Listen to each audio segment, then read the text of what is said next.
Je vous enregistre donc cette première partie du cours des espaces de conquête où on va étudier comment les espaces de conquête maritimes permettent d'affirmer la puissance avec une première étude de cas que je vais vous détailler et où je vais vous donner quelques explications techniques et les éléments importants à retenir pour argumenter dans une bonne dissertation sur les forces de projection maritimes. Cours qui fait donc suite à l'étude de cas sur les espaces de conquête spatiaux que l'on a étudié auparavant. Alors, pour parler de force de projection maritime, il faut comprendre ce qu'implique la projection de puissance. Et pour cela, on va prendre un exemple introductif avec la plus grosse armée au sein de l'Union européenne, ou en tout cas la plus grosse armée en devenir. Je parle bien évidemment de la Pologne. La Pologne qui a fait les gros titres ces dernières années, puisque à l'occasion de l'invasion de l'Ukraine par la Russie, la Pologne, ainsi que certains autres pays, mais avec des moyens beaucoup moins importants, se sentent fortement menacés par l'expansionnisme russe, et se sont donc lancés dans une politique de réarmement, ou plus précisément de modernisation de leur armement,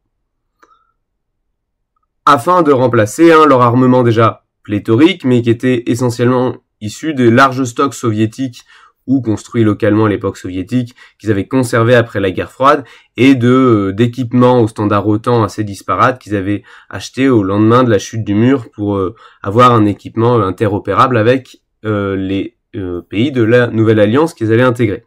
Du coup, pour moderniser cet équipement, assez vieillissant, notamment celui soviétique, d'autant plus qu'ils en ont transféré une grande partie à l'Ukraine, les Polonais ont annoncé des achats d'armes massifs lors des années 2022 et 2023, ça s'est un peu calmé en 2024, donc j'ai pas eu besoin de remettre le tableau à jour, censé montrer le remplacement et même l'augmentation pour certaines catégories de l'arsenal polonais.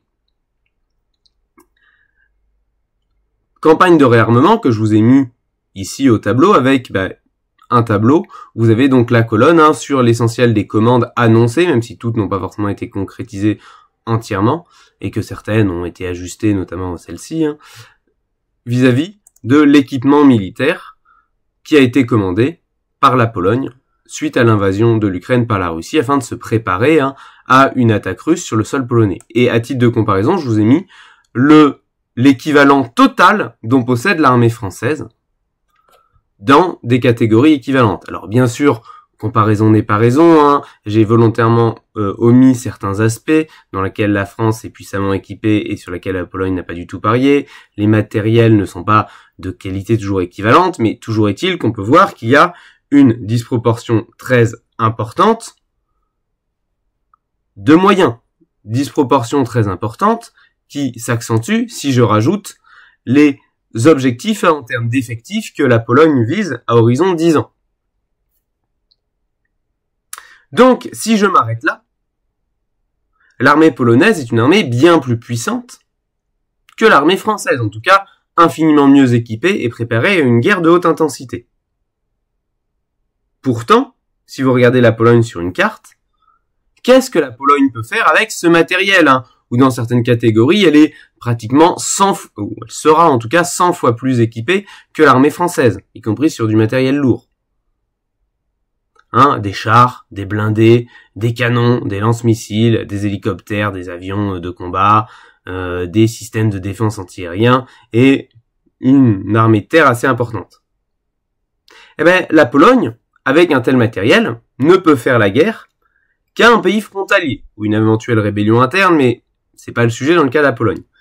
C'est un matériel qui est fait pour affronter un adversaire voisin, en l'occurrence ici une potentielle invasion russe. Autrement dit, qu'est-ce que la Pologne n'est pas capable de faire avec ce que je viens de vous montrer ici, avec ce matériel pourtant pléthorique qui écraserait l'armée française sous le nombre et dans des qualités et quantités équivalentes, enfin plus importantes du coup. Qu'est-ce que la Pologne ne peut pas faire? Elle ne peut pas attaquer un pays loin de ses frontières. Et c'est là qu'intervient un concept, celui qu'on va détailler dans ce cours, c'est le concept de projection. Projection, je vais mis la définition au tableau, c'est la capacité à pouvoir projeter ses forces militaires loin de leur lieu de stationnement pour y exercer une mission. Typiquement, ici, toutes ces forces-là, ce sont des forces qui sont faites pour un combat frontalier. Vous n'avez pas dans ce tableau de moyen de projection de puissance. D'ailleurs, la Pologne n'investit pas dedans, contrairement à la France. La projection de puissance implique donc plusieurs choses, notamment de pouvoir acheminer les forces jusqu'aux lieux dans lesquels on veut les faire opérer, mais aussi toute la logistique, c'est-à-dire l'approvisionnement en munitions en vive, mais aussi le relais des effectifs afin de faire tourner les effectifs fatigués, les vêtements, la lessive, etc. Donc, pour mener une guerre lointaine, ce que la Pologne, a priori, n'est pas censée pouvoir faire, il y a 3 possibilités. Soit avoir un allié sur place, vers qui on va pouvoir transporter son matériel et ensuite mener une guerre frontalière à partir du territoire d'un allié. Ça, la Pologne pourrait éventuellement le faire, si tant est que elle arrive à avoir suffisamment de moyens de transport lourds pour déplacer tout ça, ce qui n'est pas acquis. Deuxième possibilité, si vous n'avez pas d'alliés sur place, avoir des bases militaires dans le monde un peu partout qui peuvent servir de point de relais pour pouvoir effectuer des opérations militaires dans chaque région, depuis une base proche de la zone d'opération. Et enfin, troisième moyen, celui qu'on va étudier dans ce cours, disposer de forces de projection maritime. Nous allons donc voir ce dernier aspect dans ce cours, en commençant par l'élément de prédilection, l'élément le plus évident du hard power, de la projection de puissance maritime. Je l'ai bien nommé, le porte-avions au cœur des forces aéronavales. Donc, comment projeter sa puissance via les mers? Premier élément auquel on pense, le plus tape à l'œil, c'est bien sûr le porte-avions, ou, pour citer le très célèbre diplomate américain mort il y a peu, il y a 2 ans, ou il y a 1 an, si ma mémoire est bonne, au moment où je tourne cette vidéo, un porte-avions, c'est 100 tonnes de diplomatie. Autrement dit, par cette citation, Ricky Kissinger nous montre le poids militaire, mais aussi en termes de prestige, de l'importance diplomatique que revêt un tel outil. Donc, concrètement, un porte-avions, qu'est-ce que c'est? Histoire de comprendre, un porte-avions, c'est un navire, militaire, bien évidemment, qui sert de base aérienne flottante. Et contrairement à une base terrestre, un porte-avions, c'est une base aérienne flottante qui est caractérisée par sa mobilité. Autrement dit, elle peut être déployée ou elle peut être projetée sur un théâtre d'opération là où on en a besoin. Vous pouvez donc choisir de déplacer une base aérienne entière via les mers et la positionner au large de la zone dans laquelle vous voulez intervenir. C'est ça un porte-avions. C'est une base militaire, une base aérienne principalement, flottante et déplaçable. Alors, sans vous refaire toute l'historique, le porte-avions c'est quelque chose d'ancien. La première itération c'est un torpilleur français qui a été converti en porte-hydravion en 1911. Mais sans refaire tout l'historique des balbutiements de l'aéronavale, les porte-avions prennent surtout un rôle central au moment de la Seconde Guerre mondiale, où ils vont éclipser et cuirasser, c'est-à-dire le navire de guerre de prédilection de l'époque, en tant que nouveau capital ship, c'est-à-dire en tant que nouveau navire central dans les opérations militaires du moment. Et notamment à partir de Pearl Harbor, où, je vous rappelle votre cours de tronc commun, les porte-avions japonais détruisent par un raid aéronaval l'essentiel de la flotte américaine, notamment l'essentiel des cuirassés américains, qui obligent les Américains à recentrer leur stratégie de combat autour de leurs navires restants, c'est-à-dire les porte-avions. Et donc l'essentiel de la guerre du Pacifique pendant la Seconde Guerre mondiale, c'est une guerre à distance, par des flottes aériennes projetées par les différentes flottes qui se cherchent et se bombardent de très loin par équipage d'avions de leurs porte-avions interposés.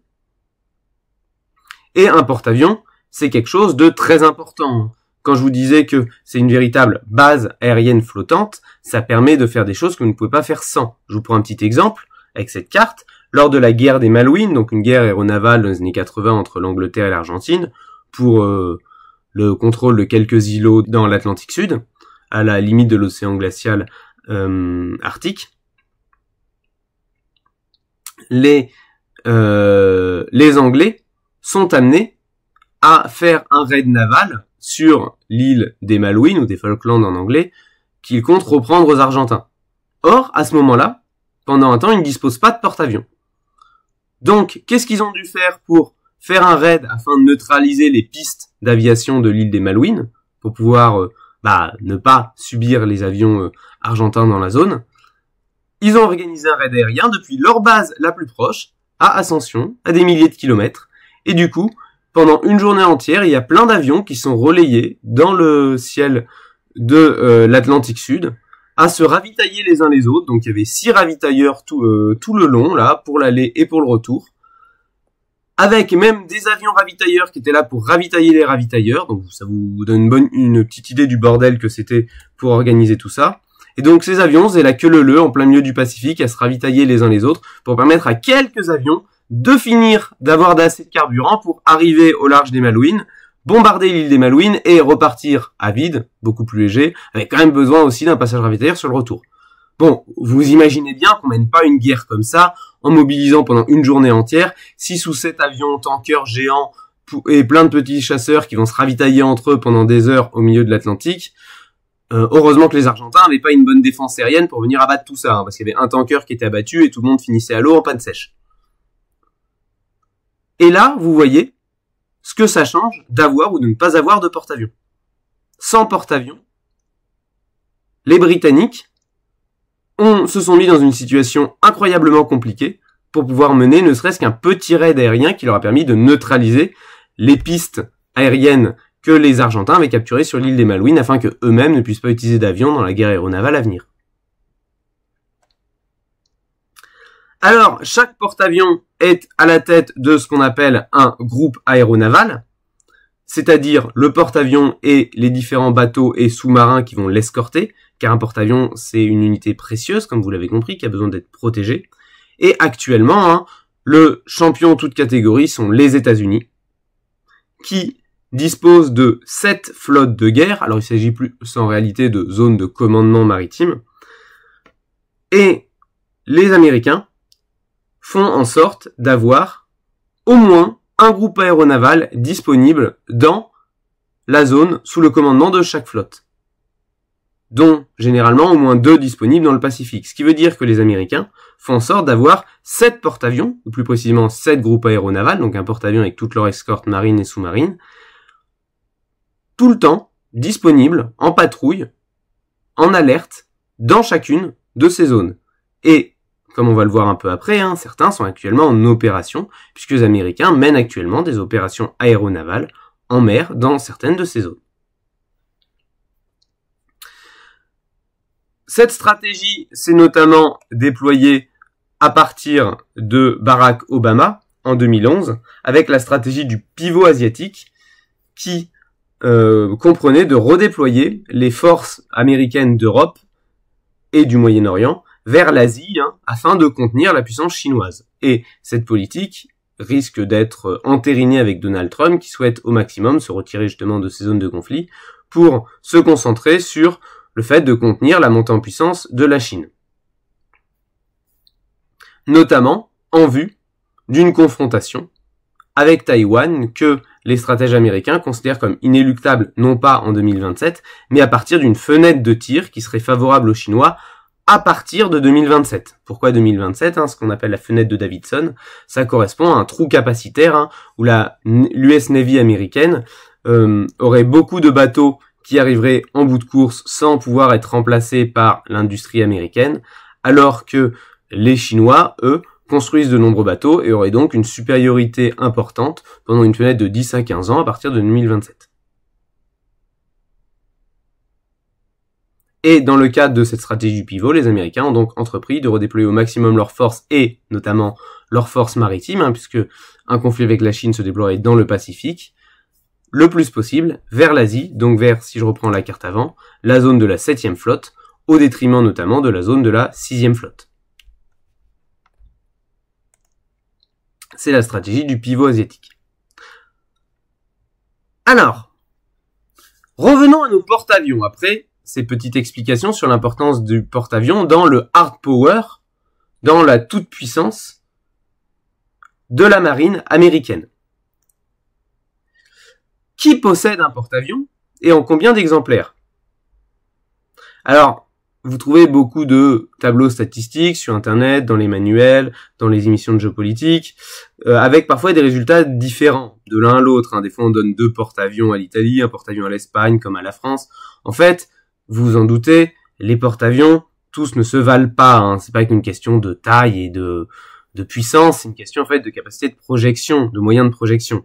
Et il y a plein de types de porte-avions qui ont des capacités de projection très différentes, notamment dû au fait que les avions de guerre actuels ne sont plus comme les avions de la Seconde Guerre mondiale, ce sont des avions beaucoup plus lourds, qui font 10 à 20, parfois même près de 30 tonnes en masse max avec toutes leurs bombes et l'armement qu'ils transportent, et c'est des avions qui sont à la fois trop lourds et trop puissants pour pouvoir se poser sur une piste de quelques centaines de mètres sans quelques aménagements.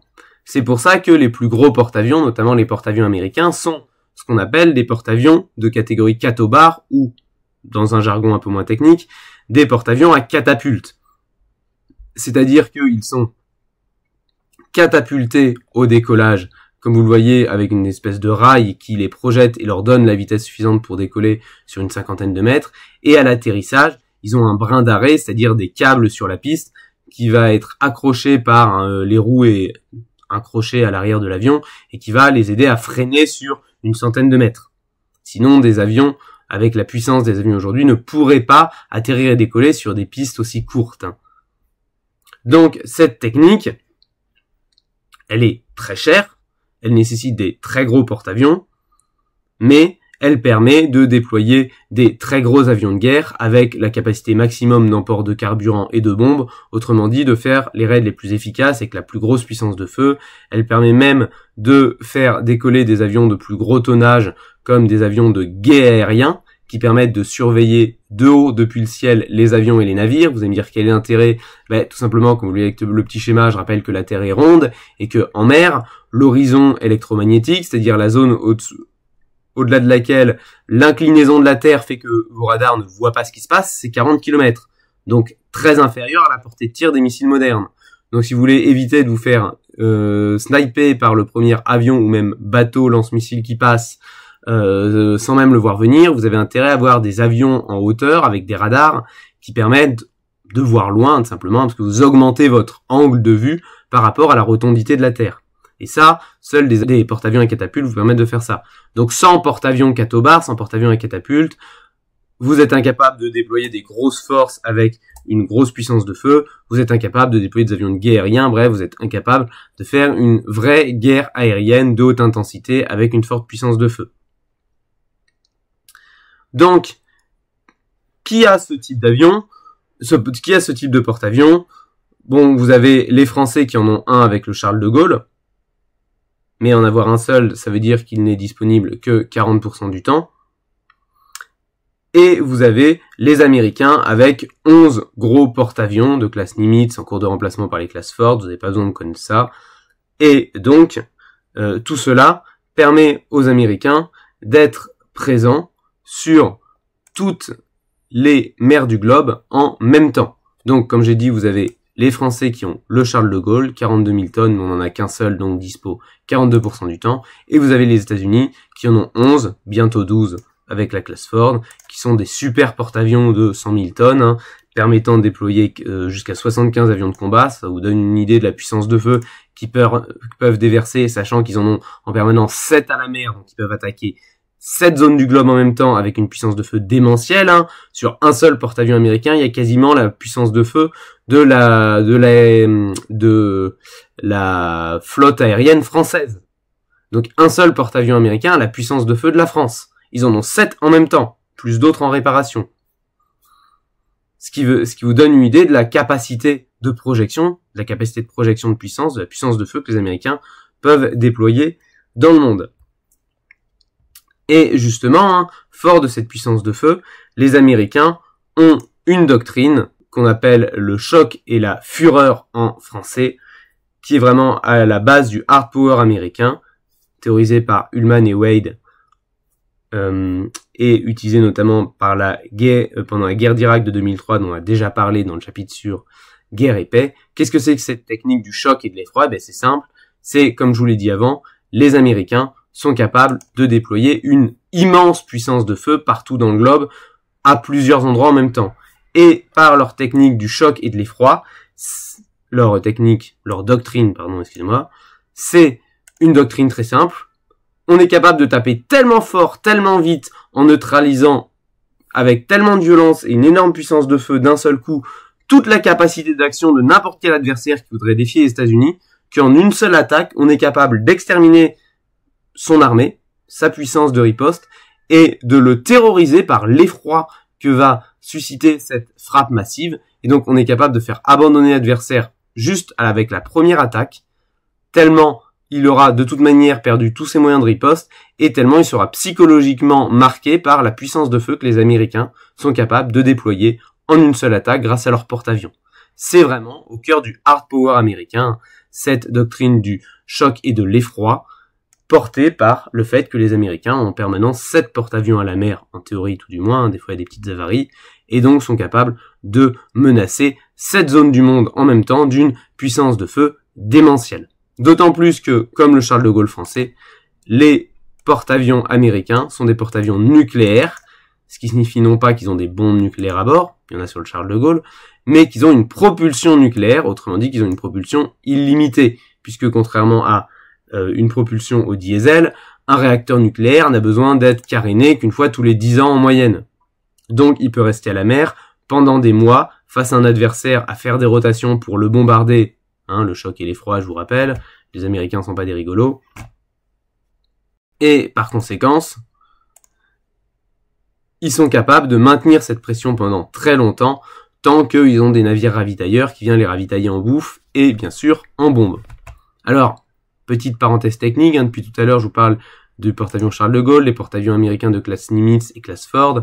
Quand on parle d'un navire de guerre, on parle de classe de navire, c'est-à-dire que les navires ont tous le nom de la tête de série.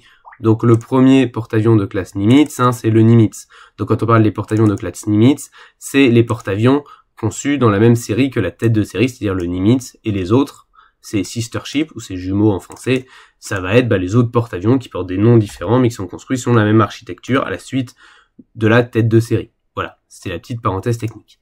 Donc vous avez comme ça quelques pays, 2 pour être précis, bientôt 3 avec la Chine, qui possèdent des super porte-avions avec des catapultes, capables de déployer d'énormes vagues d'avions avec une grande quantité de bombes, et en plus de surveiller la mer sur des centaines de kilomètres grâce à des avions de guerre aériens.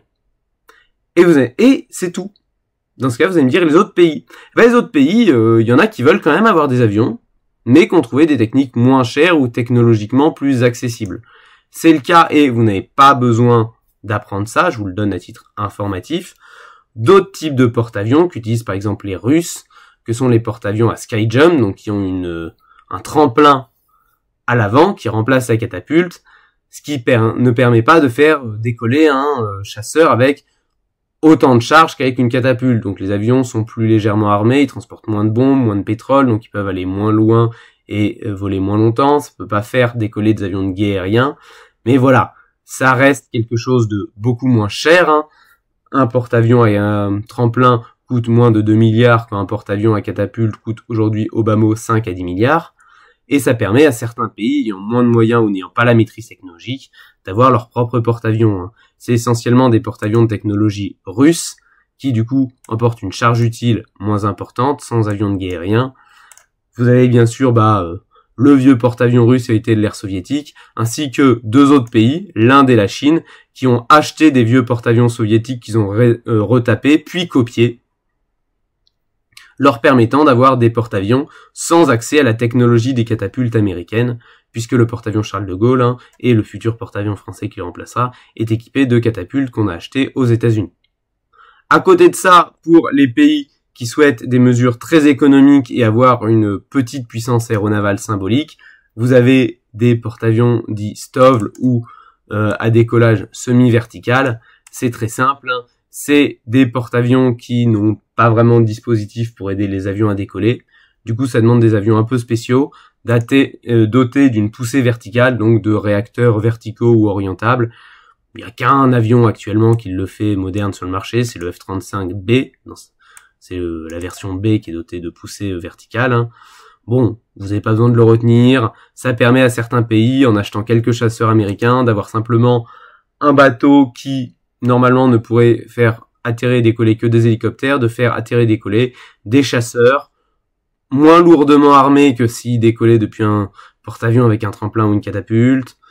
Voilà, ça permet à des pays, je vous ai mis la liste ici, de se doter de petits porte-avions légers discount. Donc, les Britanniques en ont 2, tout comme les Italiens, l'Espagne en a un, le Japon reconvertit une partie de ses porte-hélicoptères, la Corée du Sud y réfléchit, les Américains ont aussi plein de petits porte-avions légers pour le corps des Marines, hein, qui est un corps de projection léger.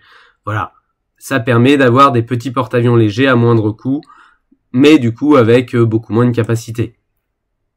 Comme je vous ai dit, hein, vous avez les Britanniques qui se sont payés 2 porte-avions plus économiques que les porte-avions français. Mais du coup, ils en ont 2, donc ils en ont quasiment un en permanence de disponible, en tout cas 80% du temps, contrairement à la France, qui du coup a le Charles de Gaulle en maintenant 60% du temps. Voilà. Vous avez, comme je vous ai dit, l'Italie qui s'en est payé 2. C'est donc beaucoup moins cher, hein, bien sûr, que s'ils achetaient un porte-avions à catapulte. L'Espagne qui s'en est même payé un petit, un léger, qui a d'ailleurs du succès puisqu'il s'est vendu à plusieurs pays. L'Australie lui en a acheté 2. Et la Turquie lui en a acheté un, même si dans le cadre de la Turquie, le petit problème c'est qu'ils se sont fâchés avec les États-Unis en achetant des armes russes.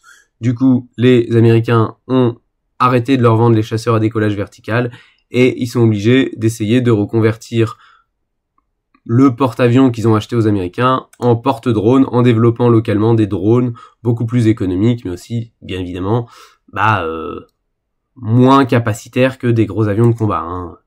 Voilà. Donc la Turquie a transformé son porte-avions en porte-drone parce que les Américains ne l'autorisent plus à acheter ces chasseurs ultramodernes, sachant que le Royaume-Uni envisage aussi de transformer les siens en porte-drone et que vous avez des projets similaires pour des pays à petit budget, hein, que ce soit au Portugal et même chez des pays sous sanctions américaines autres que la Turquie, comme l'Iran, hein, qui reconvertit des vieux cargos en porte-drone. Donc voilà, hein, contrairement à ce qu'on dit souvent, le drone n'est pas quelque chose de plus technologique que l'avion, mais ça permet de faire des campagnes aériennes avec des engins souvent moins chers, donc utilisables plus facilement, en plus grande quantité, mais avec des capacités d'emport de charge lourdes forcément moins importantes. C'est ça un drone, hein, c'est plus un gain d'un rapport qualité-prix. Alors, vous n'avez pas besoin de retenir tous ces détails, je vous demande pas de détailler tous les types de porte-avions dans une dissertation, et de toute manière, ça vous sera préjudiciable. Le correcteur ne comprendra pas, il vous demandera d'expliquer qu'est-ce qu'un porte-avions apporte à un pays. Et il apporte notamment du hard power. J'en ai déjà parlé, quitte à me répéter un petit peu. Un porte-avions, à quoi ça sert? Un porte-avions, c'est une véritable base aérienne flottante que un pays peut disposer n'importe où, à proximité des côtes, de l'endroit où il souhaite mener des opérations. Et donc le fait d'avoir un porte-avions au large permet des rotations d'avions qui vont surveiller, qui vont bombarder, qui vont tirer des missiles, et ça permet donc cette menace en permanence qui peut être déplacée et mise à portée de tous les pays ayant des côtes à proximité, hein, et je crois que vous ne vous rendez pas compte quelle est la puissance de feu colossale qu'apporte l'arme aérienne par rapport aux armes terrestres. Un chasseur bombardier moderne peut porter plusieurs bombes de 250 kg à 1 tonne, avec des bombes qui ont une précision de frappe métrique. À titre de comparaison, hein, un obus d'artillerie, c'est 50 kg, dont seulement quelques kilos d'explosifs. Un missile, ça nécessite de consommer le missile, qui est l'équivalent d'un mini-avion autonome, hein, à chaque tir, alors qu'un avion peut aller porter et déposer, livrer, comme on dit dans le jargon technique, des bombes de 250 kg, voire d'1 tonne. Donc avec ça, on atteint plusieurs centaines de kilos d'explosifs par bombe, à 1000 km des côtes où il a été positionné potentiellement. Sachant qu'il peut les larguer à plusieurs dizaines de kilomètres de la cible pour ne pas être juste au-dessus et se faire lui-même allumer, et que ces bombes peuvent être guidées avec une précision métrique via divers procédés que je ne vous détaillerai pas forcément, parce qu'ici c'est pas le sujet. Mais donc, un avion, et un porte-avions qui transporte des dizaines d'avions, ça a une puissance de feu supérieure à n'importe quoi d'autre. Et en plus, c'est une puissance de feu qui est projetable et déplaçable n'importe où, et qui peut faire des rotations une fois qu'elle est au large des côtes qu'elle cible. Donc elle peut alimenter en permanence et faire des raids continus. Et donc quand vous comprenez ça, vous comprenez tout le poids que représente le hard power américain. Vous avez un impact diplomatique gigantesque, non seulement parce que vous avez cette capacité, mais vous avez surtout le fait de pouvoir l'utiliser, pas forcément de l'utiliser. Donc le simple fait de savoir que n'importe quel pays qui se mettrait en conflit avec vous risque cette menace, risque d'être rasé, parce que un porte-avions américain ou même français qui commence à bombarder un pays qui n'est pas capable d'avoir une défense aérienne suffisante, je veux dire, voit son potentiel militaire, industriel, politique être rasé en quelques jours, voire en quelques heures. C'est une puissance de feu démentielle. Et donc ça donne non seulement une capacité de hard power, mais ça donne un poids diplomatique incroyable. Je veux dire, vous n'avez pas la même aura et la même crédibilité dans un rapport de force lorsque vous négociez et que le négociateur en face sait que vous avez ça dans votre manche que face à quelqu'un qui négocie dans le vent. Je veux dire, si la personne décide de déployer des moyens de coercition, il a des moyens dont la plupart des pays ne sont pas capables de s'opposer. Et du coup, ça hiérarchise un peu les puissances internationales en termes de capacité de hard power, avec bien évidemment, en dehors de toute catégorie, en tête, les États-Unis avec toujours 7 porte-avions disponibles à la mer, 11 en tout, mais certains sont toujours en réparation. Vous avez derrière des puissances de seconde catégorie avec la France, le Royaume-Uni, la Chine qui aspire à passer dans la première catégorie, l'Inde, éventuellement la Russie, même si son porte-avions a des petits problèmes pour prendre la mer, qui sont capables de projeter une telle puissance de feu, mais de manière limitée et surtout ponctuelle. Et vous avez derrière des puissances un peu plus secondaires, comme l'Italie, l'Espagne ou l'Australie, qui ont des petits porte-avions très légers, qui ne sont pas capables vraiment de faire plus qu'un petit raid sur un pays, mais qui sont capables de mener des patrouilles pour sécuriser une zone maritime, éventuellement de soutenir une coalition en apportant un soutien aérien à une opération plus globale. Ce qui fait qu'on a une véritable hiérarchisation des puissances entre ceux possédant des gros porte-avions comme les États-Unis, éventuellement la France ou la Chine, et ceux possédant ce qu'on va appeler des porte-aéronefs plus modestes comme l'Italie, l'Espagne ou encore l'Australie. Mais jusque-là, je me suis cantonné aux porte-avions. Or, les forces de projection maritime, c'est pas juste projeter des bases maritimes, c'est aussi projeter des forces sur la terre depuis la mer. Et c'est ce qu'on va voir avec la seconde catégorie, à savoir projeter sa puissance sur terre au-delà des mers, à travers un autre type de navire moins connu mais tout aussi important. Pour le hard comme pour le soft power, vous allez le voir, ce sont les porte-hélicoptères et les navires d'assaut amphibies. Alors, comme pour les porte-avions, il y a à boire et à manger. Vous en avez de toutes catégories, de toutes tailles, et il y a plein de pays qui en possèdent. Et comme les porte-avions, tous ne se valent absolument pas. Vous en avez de tailles totalement différentes, et donc avec des capacités différentes. Alors, qu'est-ce que c'est que ce truc dont je suis en train de vous parler, que vous ne connaissiez pas encore il y a une minute, et qui est tout aussi important pour projeter sa puissance au-delà des mers, que les porte-avions? Alors, là où un porte-avions, c'est une base aérienne projetable, un porte-aéronef, c'est une base qui est capable de projeter des forces à terre. Un porte-hélicoptère d'assaut amphibie est capable de projeter des forces à terre, lorsqu'un porte-avions, lui, est une base aérienne qui va être projetée en mer. Je vous explique. Un navire d'assaut amphibie sert donc à projeter des forces à terre depuis la mer. Ça va, c'est clair? Il vient donc en complément du porte-avions qui, lui, sert à projeter des forces aériennes. Un porte-hélicoptère amphibie a donc des hélicoptères pour mener des raids via des hélicoptères et débarquer des troupes aéroportées, mais a aussi, comme vous le voyez, à l'arrière un radier capable d'accueillir des péniches. Donc il y a un mini-port, hein, vous avez un port à l'intérieur. Et chaque péniche peut transporter plusieurs véhicules et même des chars. Donc souvent plus de 50 tonnes de matériel. Et un porte-aéronef peut donc transporter pas forcément des bataillons, mais ça va dépendre de la taille des porte-aéronefs, mais peut transporter des groupes entiers de combat avec des unités blindées lourdes et débarquer d'autres un peu plus loin dans les terres avec l'appui d'hélicoptères. Tout ça par ce radier à l'arrière, qui est donc, comme vous le voyez, immergeable, et qui permet à des petits bateaux de débarquement de rentrer à l'intérieur du navire de débarquement amphibie, d'embarquer du matériel et des hommes, et de les débarquer sur la côte. À savoir que, aujourd'hui, la menace des missiles anti-navires oblige à opérer, comme je vous l'ai dit, au-delà de la ligne d'horizon radar. Du coup, ils ont recours à des assauts par hélicoptère et à des péniches de débarquement, parfois sur aéroglisseurs, afin de faire les allers-retours en restant à l'abri au-delà de la ligne d'horizon. Mais ça, c'est un détail, vous n'avez pas besoin de le savoir. Alors, il y en a différents types, qui se sont succédés avec des capacités différentes. Vous n'avez pas besoin de maîtriser ce niveau technique.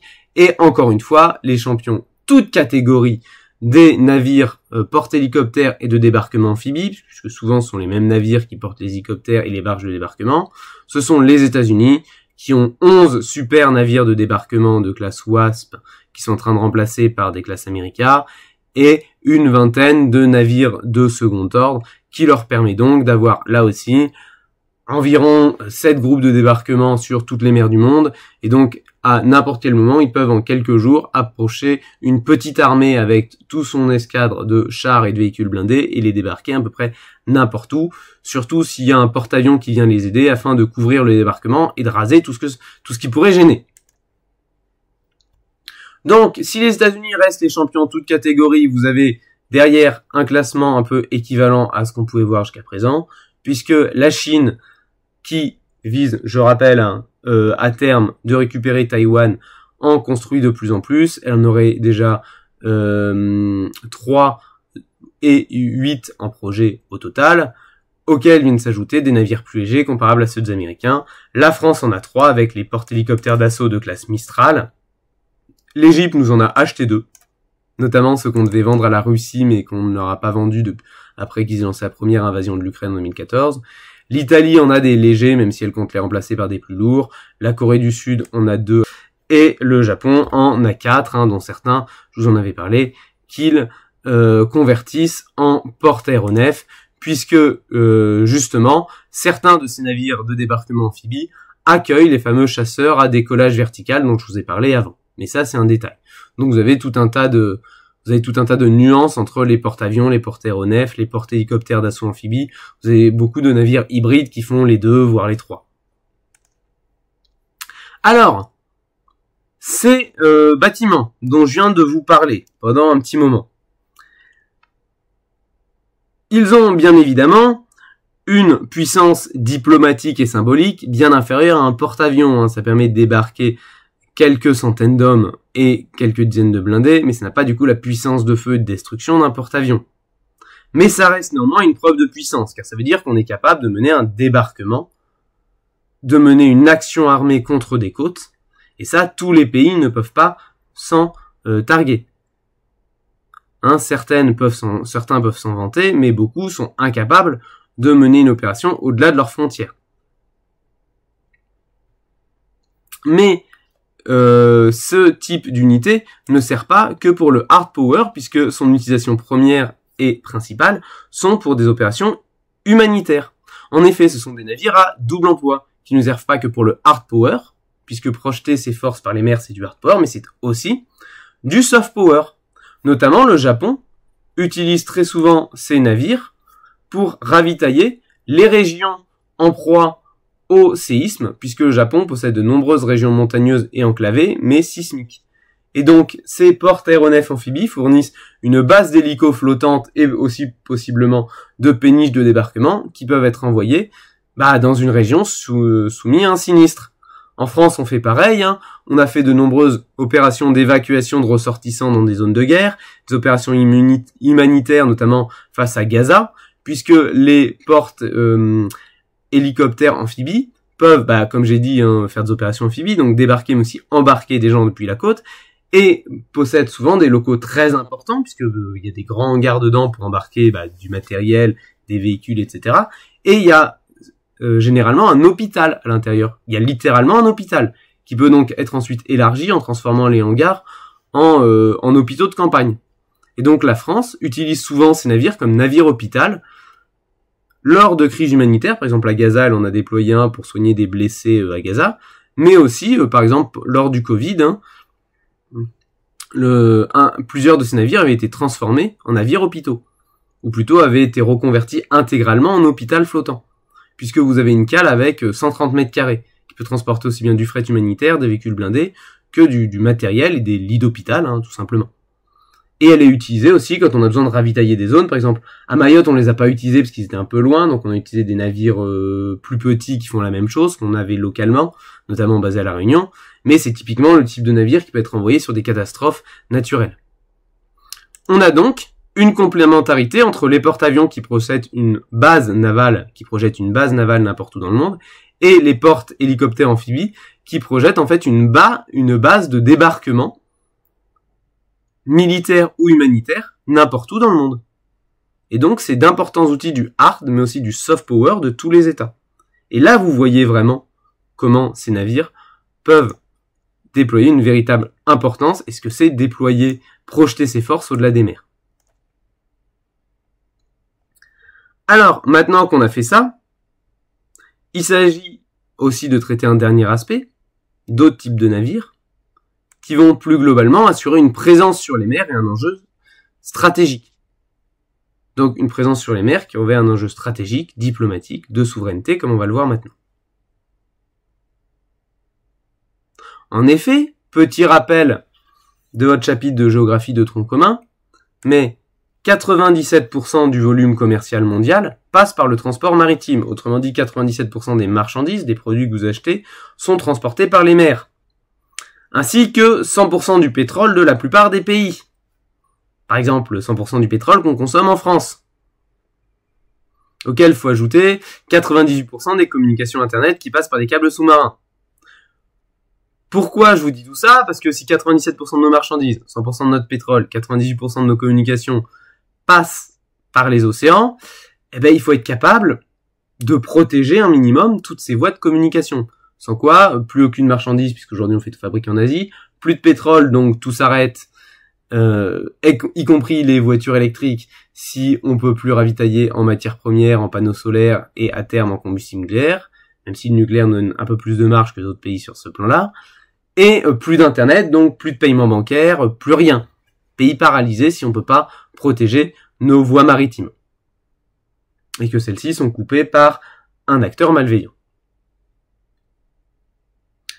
Pour cela, bien sûr, le porte-avions joue un rôle important et peut faire des patrouilles aériennes qui couvrent un large rayon d'action, qui déploient une grosse puissance de feu, mais un porte-avions est très cher, donc présent en petits groupes, et il n'a donc pas le don d'ubiquité, c'est-à-dire le don d'être partout en même temps. Il y a quelques accords, par exemple vous avez un accord franco-britannique pour essayer d'avoir un groupe aéronaval en permanence dans l'océan Indien, bon, vous pouvez pas les avoir partout, donc vous avez besoin d'autres navires qui vont jouer ce rôle de présence maritime et d'intervention là où les porte-avions ne peuvent pas être parce qu'ils coûtent trop cher et qu'ils sont présents en nombre trop limité. Donc ces différents navires, qui sont les navires d'escorte, qui escortent aussi les porte-avions, vont remplir plusieurs rôles, donc d'escorte des capital ships, comme j'ai dit, d'escorte des porte-avions, mais aussi tout un tas de patrouilles et de présence dissuasive un peu partout dans le monde, de sécurisation des voies maritimes.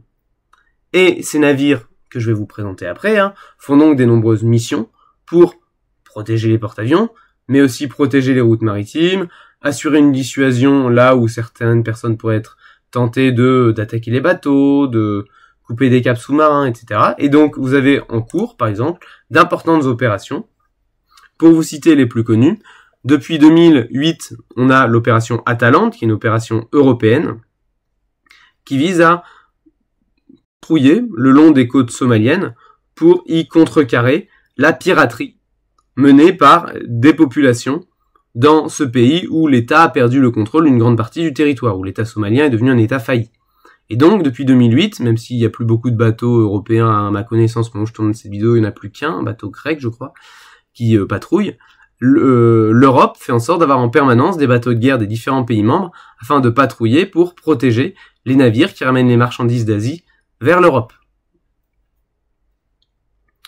Puisque, bien évidemment, s'il fallait contourner cette zone, ça impliquerait un voyage beaucoup plus long. Or, cette zone est récemment menacée par quelque chose de bien plus dangereux que la piraterie somalienne. Je parle bien évidemment des Houthis ou, pour prendre leur vrai nom, des rebelles de Ansar Allah qui contrôlent le nord du Yémen et mènent depuis le début de la guerre entre Israël et le Hamas des raids contre les bateaux occidentaux et de tous les pays soutenant Israël dans le détroit de Bab el-Mandeb, qui permet donc aux bateaux d'entrer en mer Rouge pour aller ensuite franchir le canal de Suez et éviter d'avoir à contourner l'Afrique pour ravitailler l'Europe en marchandises venant d'Asie et en pétrole venant du Moyen-Orient. Et donc, pour essayer de sécuriser ces routes et diminuer la menace des raids, les États-Unis ont lancé l'opération Prosperity Guardian, ou Gardien de la Prospérité en français, et l'Europe a lancé sa propre opération sous commandement européen, avec Euronavfor, Aspides, si on veut prendre le nom précis, qui sont donc des patrouilles, des alliés des Américains et des navires européens, en fait, qui travaillent ensemble. C'est juste pour des questions diplomatiques que les Européens veulent dire, voilà, qui patrouillent de manière souveraine sans être vassal des Américains, que les Américains disent, voilà, qu'ils assurent la sécurité dans le monde parce qu'ils sont gendarmes du monde. Donc tout le monde a son nom et prétend commander sa propre opération. Dans les faits, en fait, tout le monde travaille en bonne intelligence avec presque un commandement unifié, dans la réalité. Et donc, vous avez la plupart des bateaux de guerre, c'est d'ailleurs pour ça qu'il n'y en a plus beaucoup pour sécuriser les côtes somaliennes, la plupart des bateaux de guerre occidentaux dans la zone qui sont régulièrement envoyés en mer Rouge pour intercepter les drones qui frappent les navires de commerce occidentaux tirés par les Houthis. Alors vous allez me dire où est-ce qu'ils se fournissent en drones et en missiles, c'est l'Iran qui leur en amène en contrebande. Et donc, en plus de l'escorte, de la patrouille, de la présence dissuasive et, quand ça ne suffit pas, de la sécurisation des voies maritimes, vous avez donc des bateaux qui vont servir aussi à établir un rapport de force. C'est notamment le cas des navires occidentaux qui aiment bien se balader dans les eaux que les Chinois contestent en mer de Chine méridionale et orientale, comme on le verra dans l'étude de cas conclusive. Enfin, dernière utilité de tous ces bateaux, c'est que en plus des voies maritimes, il faut aussi sécuriser nos eaux, puisque je rappelle que la France possède les deuxièmes eaux et les deuxièmes zones économiques exclusives au monde, qu'il y a donc des ressources dedans, et si vous les protégez pas, il y a des contrebandiers, des pêcheurs clandestins, et notamment les eaux françaises sont souvent pillées. Alors ici j'ai mis la Polynésie, mais aujourd'hui ce qui monte c'est surtout le pillage dans les eaux de la Guyane, et donc il faut un certain nombre de patrouilleurs, donc des bateaux un minimum armés, suffisamment armés par rapport aux menaces qui pourraient venir peser dans la zone, pour sécuriser et défendre les ressources souveraines de l'État. Alors, maintenant que j'ai expliqué toutes les missions, escorte des unités importantes, notamment les porte-avions et les navires de débarquement amphibies, patrouille, qui va aussi avec la défense d'une zone, présence dissuasive et rapport de force, et quand cela ne suffit pas, la sécurisation des routes maritimes, avec les opérations Atalante et Aspides. Pour faire cela, vous avez plusieurs types de navires que vous n'avez pas besoin de retenir par cœur. Je vous donne les catégories si vous travaillez là-dessus plus tard. Mais vous pouvez en retenir une ou deux, simplement pour suivre si vous avez un document sur des navires de guerre. Vous avez tout d'abord beaucoup de petites unités, qui sont des unités forcément, comme elles sont petites, à faible rayon d'action, puisqu'elles ont des cales limitées en vivre et en pétrole, légèrement armées, qui sert surtout à sécuriser des zones, qui sert surtout à sécuriser des eaux territoriales, qui sert à sécuriser des côtes, avec bien sûr les patrouilleurs qui ont généralement que quelques jours, maximum semaines d'autonomie, et les corvettes qui vont souvent être un peu plus lourdement armées, avec une autonomie un peu plus grande, mais qui n'auront pas l'autonomie pour faire des missions océaniques longues. Les patrouilleurs et les corvettes, on est sur du navire léger, qui dépasse pas les 3000 tonnes pour les corvettes et les 1000 tonnes pour les patrouilleurs, même si on trouve toujours des exceptions puisque les catégories, sont changeantes selon les pays, mais qui sont surtout faits pour patrouiller dans les eaux et les longs des côtes. Ces navires tous les pays ou presque en possèdent, puisqu'ils sont peu chers, et ils permettent donc des patrouilles autour des côtes et des ZEE. Par exemple, les Chinois qui construisent une flotte importante, notamment pour prendre le contrôle des eaux dans leurs étrangers proches, on va dire, en ont 150. Les Russes qui cherchent à avoir beaucoup de navires lance-missiles pour dissuader les Occidentaux en ont 115. Et la France en a un peu moins d'une trentaine. Donc vous voyez, tous les pays, même les petits pays africains, en ont quelques-uns. Même l'Albanie, on a par exemple commandé 2 au dernier salon aéronaval. Ce sont des unités peu chères, accessibles à la plupart des pays qui veulent un minimum faire des opérations de police dans leurs eaux. Et bien sûr, les Chinois en ont énormément en mer de Chine et les Russes en ont énormément en mer Baltique et en mer Noire. À côté de ça, de ces unités qui ne peuvent que se projeter sur des distances limitées et qui servent donc principalement à sécuriser les eaux maritimes, les eaux côtières et territoriales, vous avez des unités pour les missions plus longues, ce qu'on va appeler des unités hauturières pour des missions prolongées, et notamment pour faire les fameuses opérations de sécurisation des voies maritimes, comme les opérations Aspides et Gardien de la Prospérité, loin de ces bases. Donc il faut des navires plus gros, plus armés, et avec une plus grosse autonomie. Alors, vous avez les frégates, qu'en France, on va plutôt appeler frégates de second rang, qui sont des bateaux de 2 à 7000 tonnes selon les pays, les catégories et l'armement. Les frégates, qui vont généralement posséder un armement plus ou moins complet, en termes de défense antiaérienne, antimissiles, de capacité de défense anti-navire, avec des moyens de détection et de chasse sous-marine plus ou moins importants et plus ou moins spécialisés. Et en plus gros, en plus lourd, en plus polyvalent, vous avez les destroyers, qu'on appelle en France les unités de premier rang ou frégates de premier rang. Les classifications peuvent un peu varier selon les pays, qui vont être à partir de 4000 voire de 7000 tonnes selon les pays, et qui sont souvent des navires beaucoup plus lourds, possédant un armement offensif complet, aussi bien anti-aérien, anti-sous-marin, anti-navire, de manière pléthorique. C'est souvent des unités qui ont plus de 40 silos lance-missiles, plus de 40 VLS, comme on dit dans le jargon. Voilà, là vous êtes vraiment sur des monstres de guerre. Et si ça suffit pas et que vous avez vraiment envie de montrer les muscles, vous pouvez même avoir des très grandes unités navales, parmi lesquels, bien sûr les porte-avions on en a parlé, mais aussi les croiseurs qui sont des sortes de super destroyers, en encore plus gros, avec encore plus de silos. Mais là, on est vraiment sur des trucs que seulement quelques pays se payent, ceux qui se préparent à des grands affrontements navals, notamment, vous l'aurez deviné, en mer de Chine, entre les Chinois, les Américains, les Sud-Coréens et les Japonais. Alors, ces types de navires, que ce soit les frégates ou les destroyers, c'est un peu les navires de référence pour la couverture anti-aérienne et anti-missile afin de défendre les porte-avions. Ce sont eux qui vont faire la lutte anti-sous-marine, qui vont être les principales unités les mieux armées pour attaquer les navires ennemis, pour faire les patrouilles en haute mer en zone conflictuelle. Bref, c'est le navire de guerre de référence, de haute intensité, lourdement armé. Alors, au-delà de ça, vous avez donc un certain nombre de pays qui se dotent de ces unités navales, et cela on va le voir maintenant avec grand D, les grands États en quête de puissance maritime. Et je vais commencer par vous parler rapidement des grandes puissances maritimes dont on a déjà parlé, donc je vais vous refaire un petit bilan dessus, à commencer par les États-Unis. Donc les États-Unis, comme on l'a dit, elle a 6 flottes avec 7 groupes aéronavals, qui sont donc présents en permanence sur toutes les mers du globe.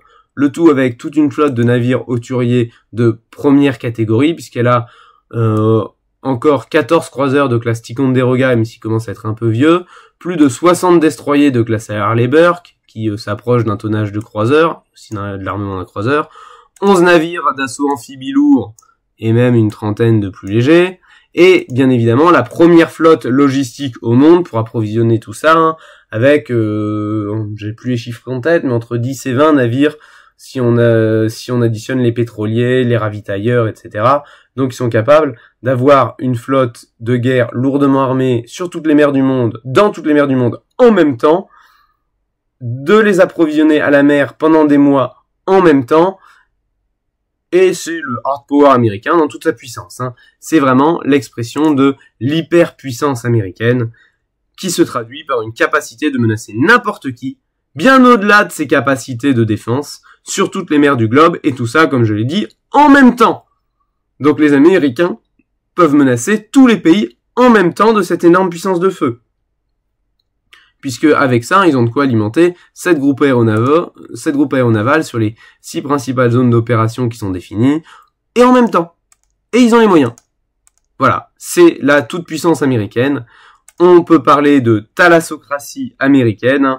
Donc je rappelle ce que c'est une thalassocratie, c'est une puissance basée sur la domination des mers. Terme qui doit vous rappeler vos souvenirs de votre premier chapitre de seconde sur Athènes, et qu'on avait utilisé pour désigner aussi l'Empire britannique au XIXe siècle. Donc c'est ça, une thalassocratie, c'est un État dont la puissance est fondée sur le contrôle des mers, mais aussi, pas que sur son contrôle, sur les richesses qui vont exploiter grâce à ce contrôle maritime. Alors cette définition fait que elle ne s'applique que partiellement aux États-Unis, puisque la puissance économique des Américains ne repose pas uniquement sur son commerce maritime.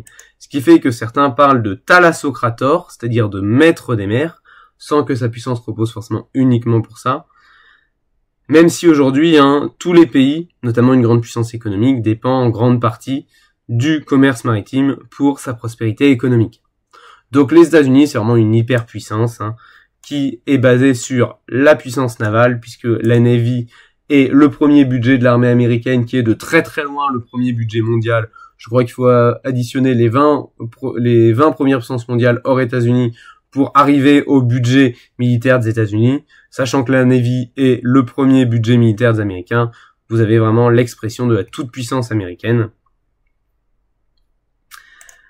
Et cette toute-puissance a été théorisée par les Américains eux-mêmes, notamment avec la doctrine d'Alfred Mahan, alors qui est un peu daté, je vous ai mis l'ouvrage dans lequel il théorise au tableau, qui théorise le fait que la puissance navale est indispensable pour la prospérité d'une grande puissance économique, dont la puissance économique repose forcément sur le commerce et donc sur le contrôle des mers. Fort de cette domination des mers, les Américains peuvent donc assurer leur puissance économique et leur permet d'assumer leur rôle qu'ils, même si c'est remis en cause par Donald Trump, tendent à vouloir assumer depuis la fin de la guerre froide, leur rôle de gendarme du monde, puisqu'ils sont les seuls en capacité d'agir partout sur la planète en même temps, de contrôler et protéger le commerce mondial, mais aussi, comme ils contrôlent les mers et le commerce mondial, les seuls à même d'imposer à n'importe qui un embargo. Donc n'importe quel pays qui défierait les États-Unis risquerait de voir son commerce coupé par la puissance navale américaine, et les seuls à même de négocier en position de force avec n'importe qui des conditions de paix ou n'importe quel autre type de rapport de force, basé un minimum sur la puissance commerciale ou militaire. Et pour cela, les Américains s'appuient bien évidemment sur un réseau de bases militaires, et notamment de bases maritimes, partout dans le monde, dans de nombreux pays alliés qui cherchent la protection des Américains, dont les plus importantes par exemple pour contrer l'influence chinoise est la base de Guam dans le Pacifique et de Diego Garcia dans l'océan Indien. Les Américains n'ont comme seul challenger crédible comme grande puissance mondiale en devenir la Chine, dont la marine a longtemps été une marine côtière à faible capacité technologique, mais la Chine est devenue, depuis les années 90, un géant économique qui aspire à contester la toute-puissance américaine, on va en reparler plus tard, sur le plan diplomatique, mais aussi, bien évidemment, sur le plan maritime, puisque la Chine a entrepris un gigantesque effort de construction navale, notamment de destroyers lourds et de croiseurs comparables en puissance de feu aux croiseurs américains. Elle vise, elle aussi, une dizaine de porte-avions pour concurrencer la puissance américaine. On en a 3 à l'heure où j'enregistre cette vidéo.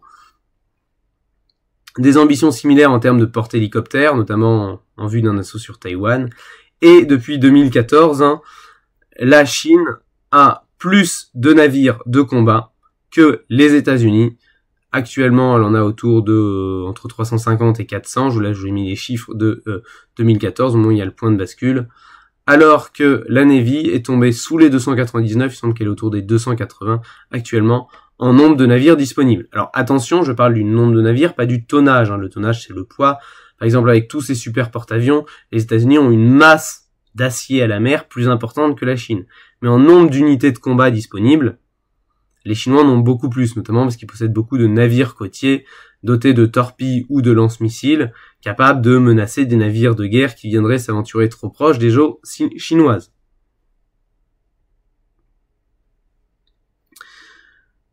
En effet, la Chine, qui jusque-là avait des ambitions régionales, veut maintenant de plus en plus assurer le contrôle des mers, veut sécuriser elle aussi ses voies d'approvisionnement vers les matières premières du Moyen-Orient et de l'Afrique, on en reparlera quand on parlera de la Chine, ce qui implique d'avoir les moyens de prendre le contrôle des mers, et se fait donc forcément aux dépens des États riverains qui du coup sont tous alliés avec les États-Unis.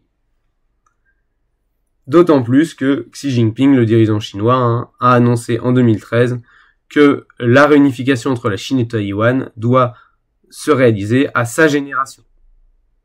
Donc, cette contestation de la domination américaine, cette volonté de reprendre certains territoires protégés par les États-Unis, amène les stratèges américains à envisager qu'une confrontation avec la Chine devient de plus en plus inéluctable à partir de, pas forcément à cette date, de 2027. Néanmoins, on ne sait pas s'il y a une volonté d'expansion future de la Chine sur toutes les mers du globe, comme le fait les Américains, au-delà de leur zone d'influence.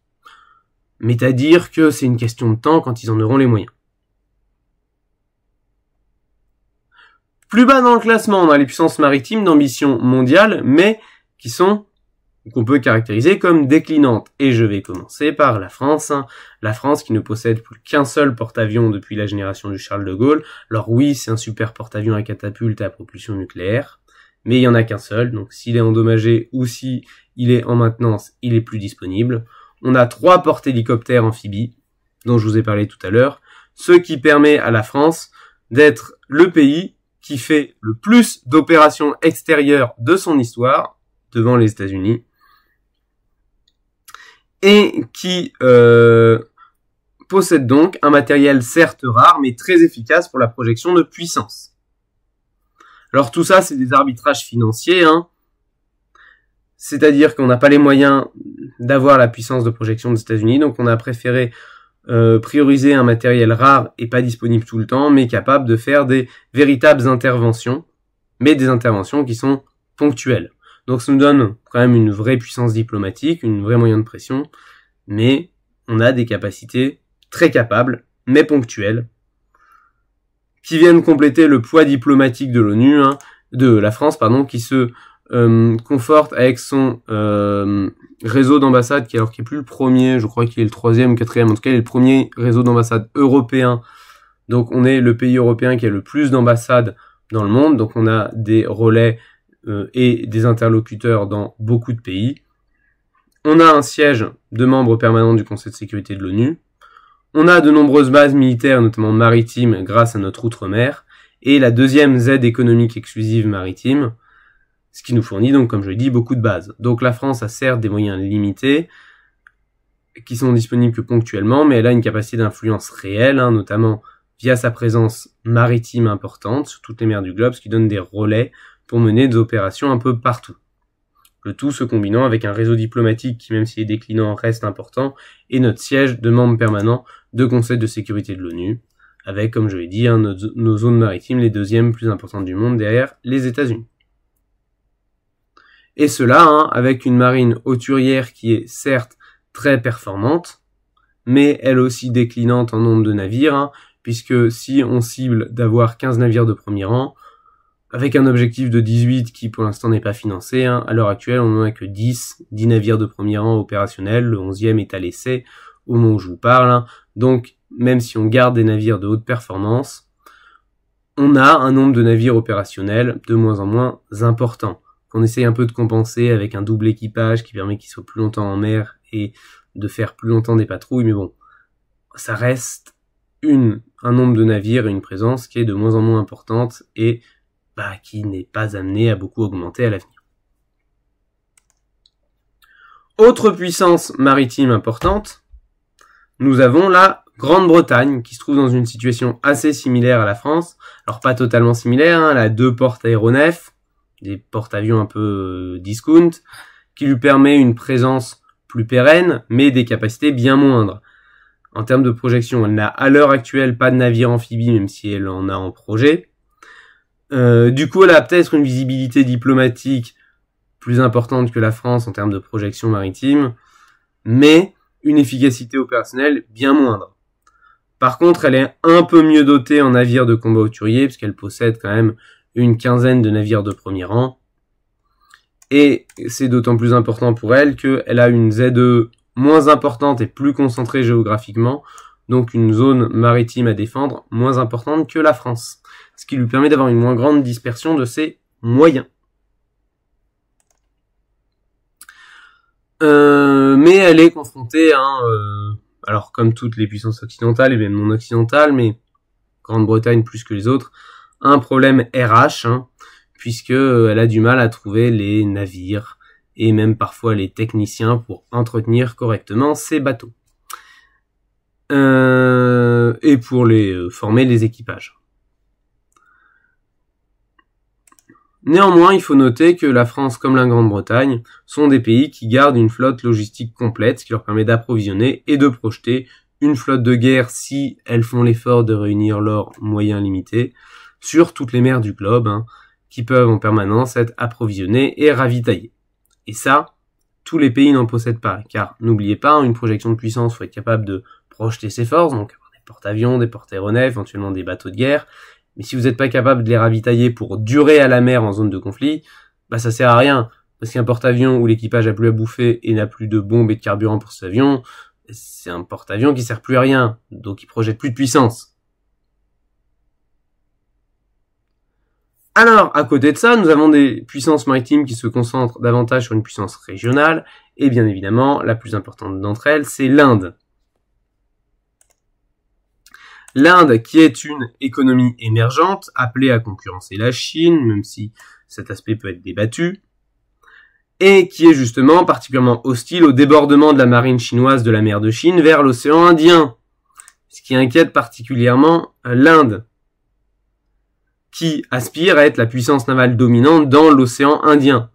Elle s'est donc fixé des objectifs ambitieux, de 160 navires de guerre, toutes catégories confondues, d'ici 2030.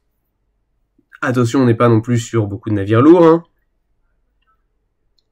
Elle possède déjà 2 porte-avions à capacité moyenne, comparables à ceux des Russes. D'ailleurs, c'est d'anciens porte-avions soviétiques qui ont été retapés ou construits sur le même modèle par rétro-ingénierie. Mais il faut tout de même noter que elle a autant de navires de premier et de second rang que la France et la Grande-Bretagne, tout en opérant essentiellement dans un seul océan. Donc la puissance de l'Inde n'est pas à relativiser, puisqu'elle a une puissance comparable à la France et à la Grande-Bretagne, tout en étant, contrairement à la France et à la Grande-Bretagne, en véritable croissance en termes de flotte militaire, et opérant sur une zone plus restreinte. En effet, elle est confrontée à une course aux armements navals qui vise non pas à dépasser la Chine, mais à être suffisamment puissante pour pouvoir dominer l'océan Indien et en éjecter la Chine, en tout cas en dissuader la Chine de vouloir en prendre le contrôle. D'autant plus que l'océan Indien est de plus en plus au cœur du commerce international et donc convoité par la Chine qui est la première puissance commerciale au monde. À côté de l'Inde comme puissance maritime régionale, vous avez la Russie. La Russie qui a une volonté de tenir son rang comme grande puissance maritime afin de pouvoir toiser les capacités navales de l'OTAN, tout du moins en Europe. Alors, ça c'est la volonté. Puis il y a la réalité qui fait que pour tenir son rang face à l'OTAN, la Russie parie essentiellement sur beaucoup de petites unités, de petits navires lance-missiles à faible rayon d'action, mais qui sont lance-missiles, donc capables d'interdire, de mener une zone d'interdiction. Alors interdiction, ça veut pas dire que vous pouvez pas rentrer, ça veut dire que si vous rentrez dedans, vous risquez d'être abattu par ces missiles. Donc beaucoup de petits navires lance-missiles à faible rayon d'action, qui servent surtout à repousser les navires de l'OTAN loin des côtes russes. Elle a aussi quelques très gros navires de l'époque soviétique, mais bon, qui sont aussi gros que soviétiques et lourds et usés et dysfonctionnels, puisque leur porte-avions est tellement souvent en maintenance qu'il ne prend même plus la mer, et que certains de leurs gros croiseurs ont montré leurs limites techniques à s'autodéfendre contre un assaut de missiles dans la guerre en Ukraine. Donc, face à ça, la Russie a un programme de grandeur avec une ambition de reconstruire une flotte de premier rang avec un nouveau porte-avions, des porte-hélicoptères, plein de croiseurs et de frégates sur le modèle américain. Toujours est-il qu'ils ont des problèmes à réussir à confirmer leurs ambitions, d'autant plus que la guerre en Ukraine les a coupé des technologies occidentales, et que en termes de technologie, ils commencent à être un peu à la ramasse, donc ça devient compliqué de construire des bateaux performants sans un seul composant occidental. À côté de ça, avec une puissance régionale bien plus convaincante, nous avons le Japon et surtout la Corée du Sud, qui sont deux pays dans un environnement régional très hostile, qui ont toujours entretenu une grosse armée défensive, et c'est pas prêt de s'arrêter avec l'augmentation des tensions en Extrême-Orient, que ce soit les ambitions chinoises ou la menace nucléaire nord-coréenne. Du coup, ces deux pays ont mis en place un réel programme de réarmement, notamment naval, et ambitieux, avec des porte-hélicoptères amphibies assez lourds, certains reconvertis en porte-aéronefs avec des avions à décollage vertical. Et donc, vous avez des véritables flottes de guerre. Par exemple, la Corée du Sud a 4 croiseurs et 10 destroyers. C'est presque le double de la flotte française en termes... Alors, en termes d'unité, c'est pas le double, mais en termes de tonnage, c'est largement le double. C'est une flotte, en plus, qui est récente, qui est moderne. Les Japonais, eux, ont une vingtaine de destroyers, et ils sont aussi en train d'en construire des plus modernes, et chacun de ces pays ont une vingtaine de sous-marins, alors des sous-marins conventionnels, à propulsion diesel, donc qui vont pas à l'autre bout du monde, mais qui sont suffisants pour opérer en mer de Chine. Autrement dit, on a des pays très lourdement armés, avec une très grosse flotte de guerre, mais une flotte de guerre qui n'est pas faite pour se projeter loin de ses bases, qui est surtout faite pour défendre son environnement régional, que ce soit face à la Corée du Nord dans le cadre de la Corée du Sud, ou face à la Chine et aux nombreuses îles contrôlées par le Japon mais que la Chine conteste, en mer de Chine. Donc, on a ici un tonnage important, mais comme je l'ai dit, une autonomie limitée. Ces forces navales ne visent pas à être projetées sur des longues distances. Et il y a quand même des éléments de projection de puissance qui sont en train d'être développés, mais là aussi pour des guerres locales. Les Sud-Coréens projettent de construire des gros navires amphibies de débarquement pour pouvoir débarquer en Corée du Nord sur les arrières nord-coréens en cas de guerre. Les Japonais, comme j'ai dit, reconvertissent les leurs en porte-avions légers pour protéger leurs îles contestées par la Chine. Mais surtout, ce qui est important à retenir, c'est que ces deux pays se rapprochent de plus en plus dans une alliance avec les Américains pour contrecarrer la Chine et la Corée du Nord, et que ces deux pays construisent une vraie flotte de guerre moderne, qui équivaut à celle du Royaume-Uni et de la France combinée, ne serait-ce que pour un seul de ces deux pays, mais qui n'a pas de véritable ambition de projection de puissance lointaine. C'est pour de la défense face à la Corée du Nord et à la Chine. Alors, dernier pays de cette catégorie, l'Italie, qui a fait un véritable effort de réarmement, dans la continuité de l'effort de réarmement que fait l'Europe depuis la guerre en Ukraine, et qui en Italie s'est en grande partie concentré sur la marine, puisque l'Italie ambitionne d'être la puissance dominante en Méditerranée. En effet, l'Italie a une quinzaine de navires de premier rang, dont 2 futurs croiseurs, même si ils n'ont pas été budgétés à ma connaissance à ce jour, ce qui fait qu'elle peut compter sur une flotte de haute mer, équivalent à 150% de la flotte française, même si toutes ne sont pas des unités aussi modernes et performantes.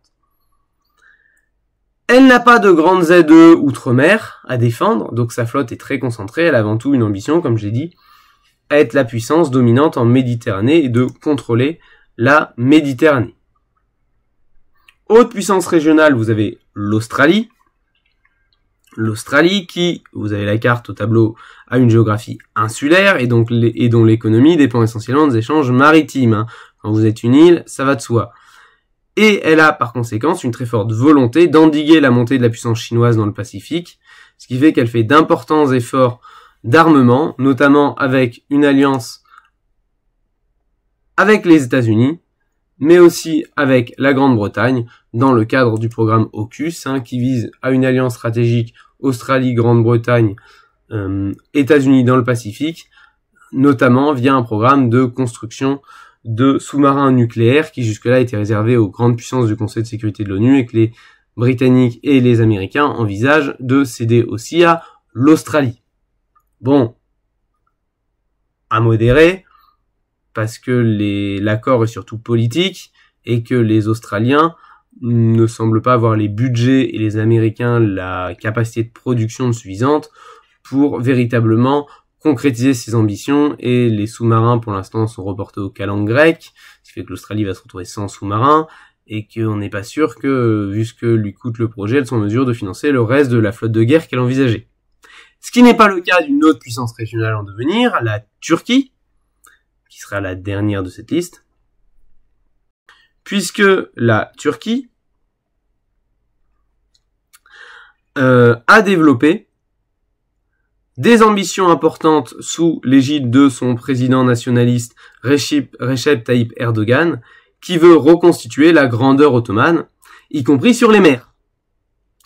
Et pour cela, la Turquie a le grand rêve bleu qui est théorisé depuis déjà 2 décennies, qui est théorisé avec des références explicites dans des clips de propagande à la puissance maritime de l'Empire ottoman d'antan, et qui entend contester le partage des eaux en Méditerranée orientale au détriment de Chypre et de la Grèce.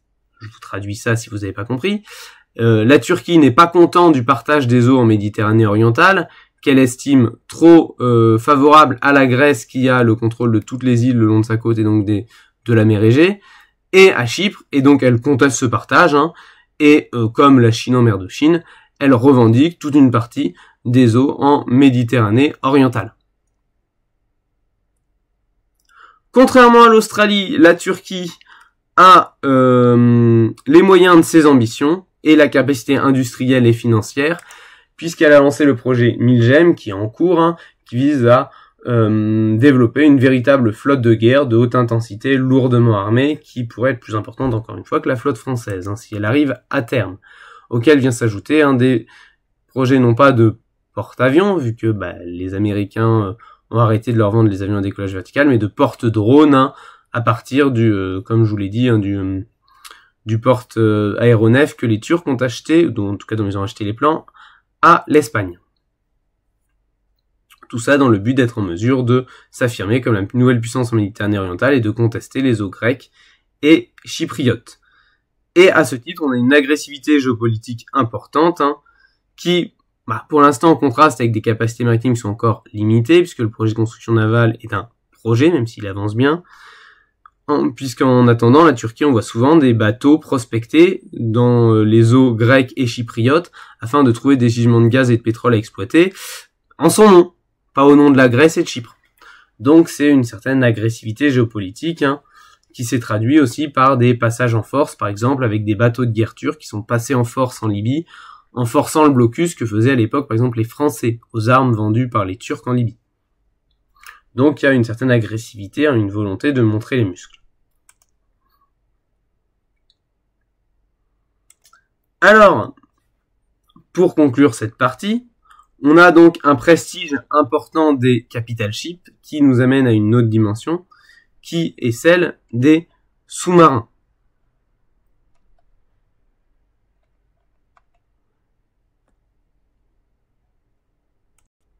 En effet, les porte-avions sont devenus un élément très symbolique, au point que beaucoup de pays veulent s'en doter. Mais toutes ces grandes unités navales sont aussi potentiellement très vulnérables face à des nouveaux moyens de défense que sont les missiles hypersoniques que développe la Russie mais aussi la Chine pour abattre les porte-avions américains afin de les interdire de s'approcher trop proche de leur côte. Parce que s'ils tirent, c'est la guerre, donc c'est plus pour l'instant de la dissuasion. Mais aussi face à d'autres menaces que peuvent constituer les sous-marins, qui, en étant furtifs sous l'eau, même si c'est souvent une attaque suicide, puisque ça revient à se faire détecter, peuvent être capables de couler un porte-avions qu'ils auraient pris en embuscade.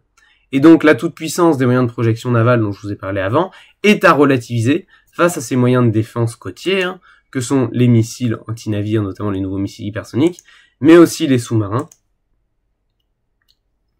sous-marin dont on étudiera le rôle dans une prochaine partie.